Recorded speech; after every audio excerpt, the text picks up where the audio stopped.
Chiayi hit by floods, late closure sparks anger. Wenhu line disruption snarls rush hour. Peanut butter recall over toxin alert. Trump announces EU-US trade pact with 15% tariffs. Passenger train derails in Germany. North Korean leader's sister rejects appeasement. WWE wrestler Hulk Hogan dies at 71. Tadej Pogacar claims his fourth Tour de France victory.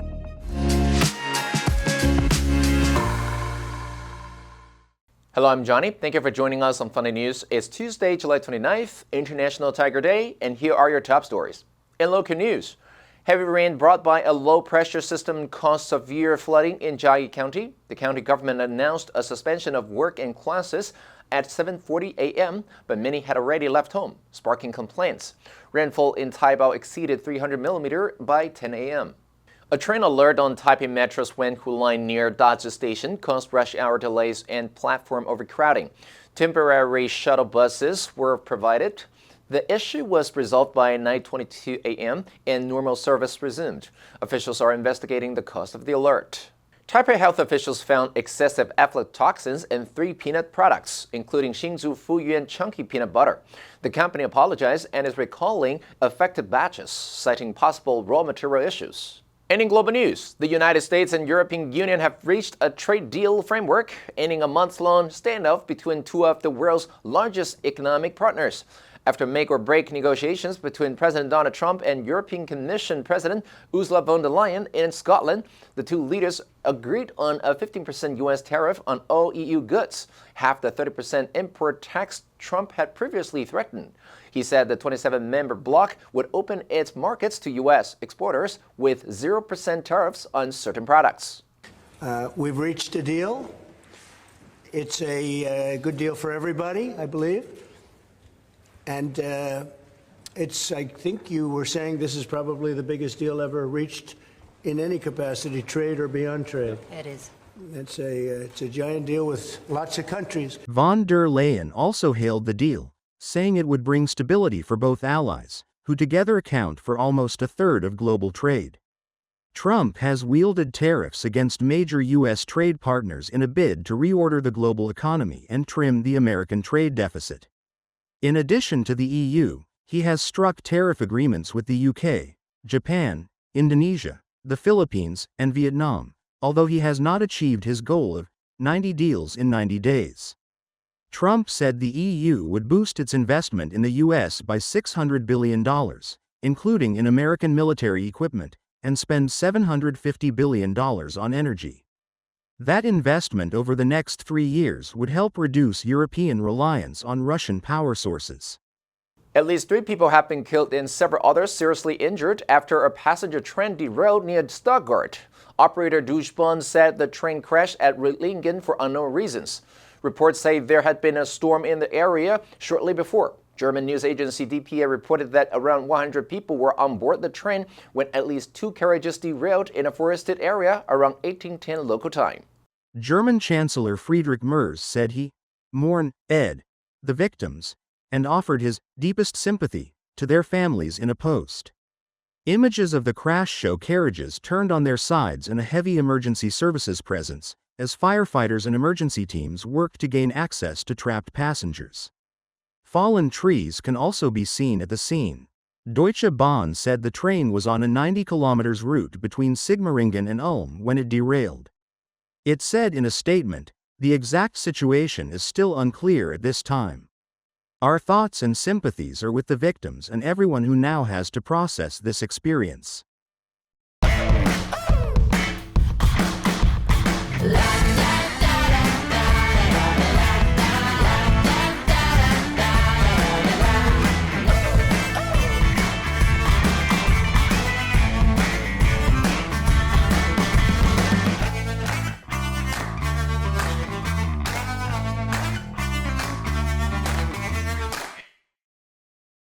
The influential sister of North Korean leader Kim Jong-un rebuffed an appeasement overture by South Korea's new liberal government, saying Monday that North Korea has no interest in talks with South Korea, no matter what proposal its rival offers. Kim Yong-jong's comments suggest again that North Korea, now preoccupied with its expanding cooperation with Russia, has no intention of returning to diplomacy with South Korea and the U.S. anytime soon. But experts say North Korea could change course if it believes it cannot maintain the same booming ties with Russia when the Russia-Ukraine war nears its end. North Korea has been shunning talks with South Korea and the U.S. since leader Kim Jong-un's high-stakes nuclear diplomacy with President Donald Trump fell apart in 2019 due to wrangling over international sanctions. Since then, North Korea has focused on building more powerful nuclear weapons targeting its rivals. It now prioritizes cooperation with Russia by sending troops and conventional weapons to support its war against Ukraine, likely in return for economic and military assistance. Hulk Hogan was in the midst of filming a documentary project for Netflix at the time of his death. The wrestling legend died on Thursday of cardiac arrest at the age of 71. The previously unannounced project, made in partnership with World Wrestling Entertainment, is intended to chronicle his storied life and career, both on and off screen. According to sources associated with the project, it will still be released following Hogan's sudden passing. Filming remains ongoing. One source close to the Untitled documentary said that the project has been in the works since 2024. Over 20 hours of unseen sit-down interviews with Hogan have already been completed, along with an additional 30 hours of filmed scenes. The documentary was being produced with Hogan's full participation, and viewers will see a side of him they haven't seen before. No release date has been set so far, and Hogan's unexpected death will require filmmakers to retool portions of the documentary. The professional wrestler was widely recognized as the biggest wrestling star of all time, helping catapult WWE into the massive success it is today. Tadej Pogacar won the Tour de France for the fourth time on Sunday, beating his main rival, Jonas Vingegaard, by 4 minutes and 24 seconds at the famous Champs Elysees finish line. The race was hyped as a battle between two top riders and included tough mountain climbs like Hogan and Mount Ventoux, places where he had lost time to his rival in past races. But this year, Pogacar conquered them all.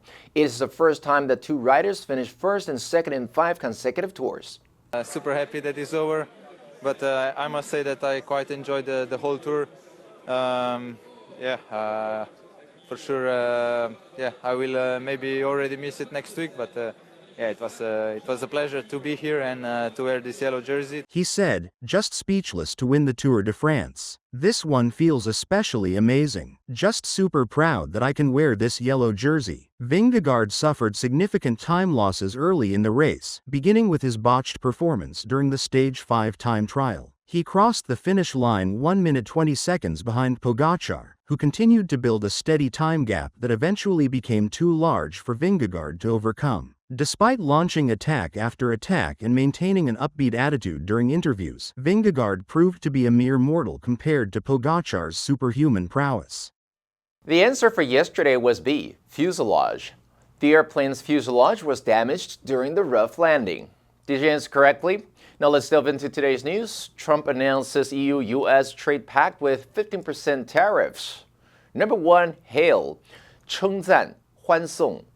The new policy was hailed as a major success by the community. Number 2, deficit. 赤字,亏损,不足额. The company reported a budget deficit of $2 million this year. Number 3, in a bid to do something. 为了要,企图要做. The government lowered taxes in a bid to boost the economy. Next, we have a multiple choice question for everyone to practice. Which answer would you choose? You can write your answer in the comment section. The correct answer will be announced tomorrow.